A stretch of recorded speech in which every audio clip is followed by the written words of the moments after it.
At first glance, it's nothing special. A boxy Mercedes sedan from the early 1990s, the kind of car your accountant or your neighbor's dad might have driven. Square, conservative, safe. The type of car that blends into the background at the grocery store parking lot. But that's the trick. Behind the ordinary looks hides something extraordinary. Because this boring Mercedes wasn't just built by Mercedes, it was built in collaboration with Porsche. Yes, Porsche, the masters of the 911. And together they created one of the greatest sleepers of all time, the Mercedes-Benz 500e. This was no ordinary E-Class. It had the heart of a sports car, the brain of an engineer, and the body of a wolf dressed in sheep's clothing. To the casual eye, it was a luxury sedan, but on the Autobahn, it was a predator, capable of running neck and neck with Ferraris and Porsches of its day. The story of the 500e isn't just about horsepower, it's about survival. Porsche's survival, to be exact. It's about two legendary German automakers teaming up to build something that didn't really make sense on paper, but ended up rewriting the rulebook for performance sedans. To really understand the 500e, you need to rewind to the late 1980s. Mercedes was at the top of their game, building safe, reliable, luxurious cars that executives loved and engineers admired. But they were missing something. BMW had the M5. Audi had their Quattro technology. Mercedes? They had prestige, but not passion. The management in Stuttgart decided it was time to change that. They wanted a four-door sedan that could go toe-to-toe with the fastest cars in the world. Something understated, yet devastating. The perfect blend of luxury and lethal performance. There was just one problem. Mercedes didn't have the production capacity for such a specialized project. Their factories were optimized for mass production, churning out 124 sedans by the tens of thousands. The kind of careful, low-volume craftsmanship needed for this project didn't fit. And this is where Porsche enters the story. At the time, Porsche was in trouble. The dollar was weak, sales in the US were down, and the company was bleeding money. In fact, Porsche's very survival was in question. They needed work, badly. Mercedes saw the opportunity. They handed Porsche a challenge. Take the W124 sedan, shoehorn in the massive 5.0-liter V8 from the SL500, and make it all work. Sounds simple, right? It wasn't. The W124 chassis was never designed for such a big engine. Porsche had to widen the car, redesign the suspension geometry, rework the firewall, even alter the transmission tunnel. The front track was made wider, which meant subtle flared fenders, one of the few visual clues that you weren't looking at an ordinary E-Class. And here's the crazy part. Building a 500e was like watching two giants pass a ball back and forth. The unfinished bodies were first assembled at Mercedes' Sindelfingen plant, then trucked 15 miles to Porsche's Zuffenhausen facility. There, Porsche engineers did the delicate modifications, installing the V8, tweaking the chassis, fitting specialized components.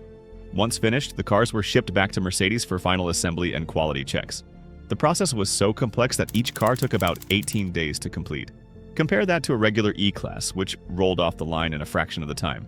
This wasn't assembly line production, it was hand-built precision, overseen by two of Germany's most respected automakers. For Porsche, the contract was a lifeline. It kept the factory busy, saved jobs, and gave the company enough breathing room to later develop cars like the Boxster and Cayenne, models that would secure their future. Without the 500e project, Porsche's story might have ended very differently. Now let's get to the fun part. What this car could actually do. At its heart was the M119 engine, a 5.0-liter naturally aspirated V8 borrowed from the R129 SL500 Roadster. It pumped out 322 horsepower and 354 pound-feet of torque.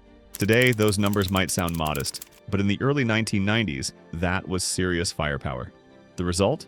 0 to 60 in about 5.5 seconds. In an era when most sedans were struggling to break 8 seconds, this was shocking. Remember, this was a full-size Mercedes sedan, not a lightweight sports car. Yet it could hold its own against a Ferrari Mondial or even nip at the heels of a contemporary Porsche 911. Top speed was electronically limited to 155 miles per hour, but everyone knows the car could go faster. And more importantly, it could cruise at 120 or 130 miles per hour on the Autobahn all day long, in complete comfort without breaking a sweat.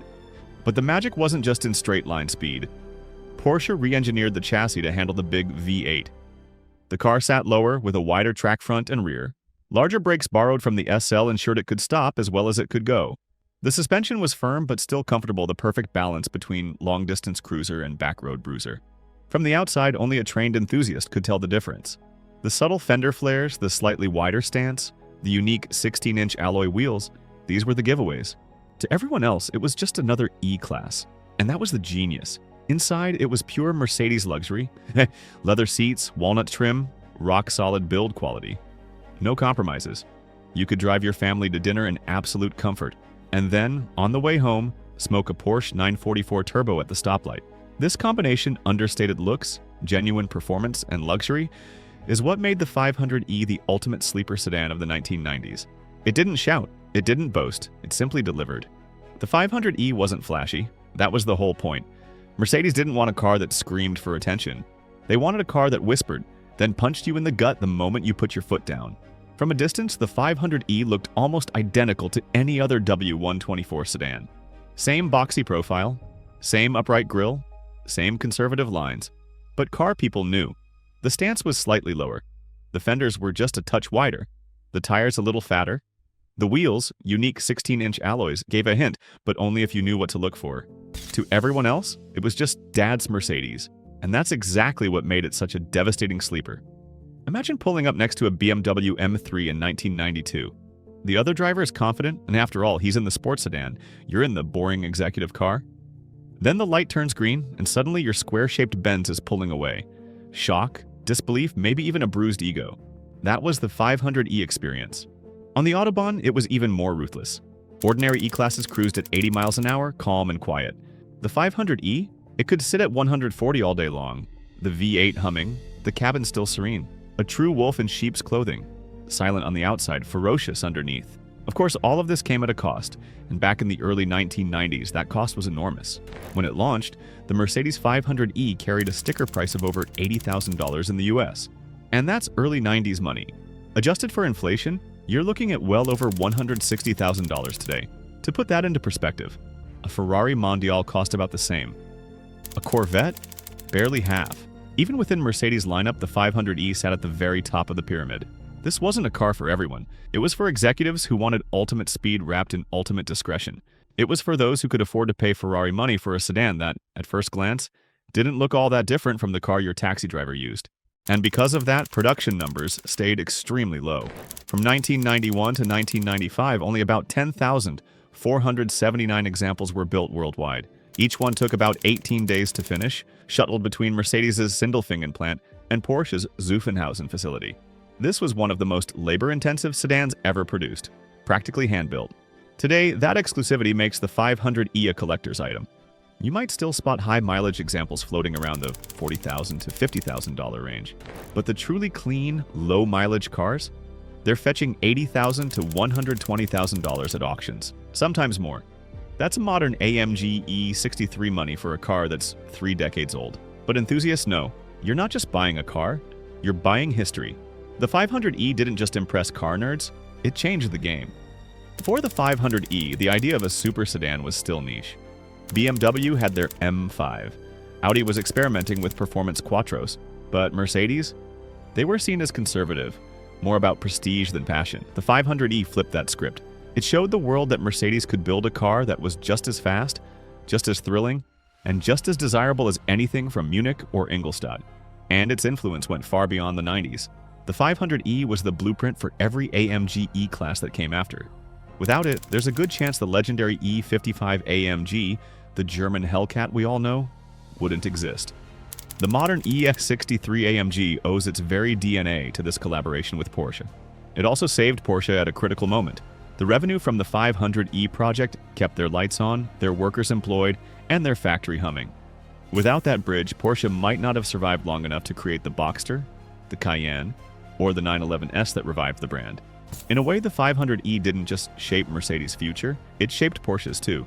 And in car culture, the 500e became legend, a true cult classic. It never shouted about its abilities, but those who knew, knew. To this day, spotting one on the street is like finding treasure, understated, elegant, and still menacing in its quiet confidence. So what do we have here? On the surface, just another Mercedes sedan from the early 90s. Square, conservative, polite, the kind of car that blends into traffic. But underneath, a hand-built monster, tuned by Porsche, powered by a 5.0-liter V8, and capable of embarrassing the sports cars of its day. The 500e wasn't just fast, it was smart. It redefined what a luxury sedan could be. It proved that power didn't have to come with loud body kits or screaming exhausts. Sometimes, true performance hides in plain sight. It also left a legacy far bigger than its production run. It saved Porsche in a dark chapter of their history. It gave Mercedes the blueprint for every AMG E-Class that followed. And it showed the world that a four-door family car could be just as thrilling as a supercar. Maybe even more so because nobody saw it coming. That's what makes the 500e timeless. It's not just a car. It's a story of survival, collaboration, and quiet dominance. A car that didn't need to shout to be heard. It just whispered and left everyone else in the dust. So here's the question. If you had the choice today, would you take a modern AMG monster like the E63 with all its tech, all its power? Or would you go back to the roots with the Porsche-Built sleeper that started it all? Let me know in the comments. And if you enjoyed this deep dive into one of the most legendary sedans ever built, don't forget to like, subscribe, and stick around. Because we've got plenty more automotive legends, sleepers, and underdogs coming your way. Because remember, the most dangerous cars on the road are often the ones you least expect.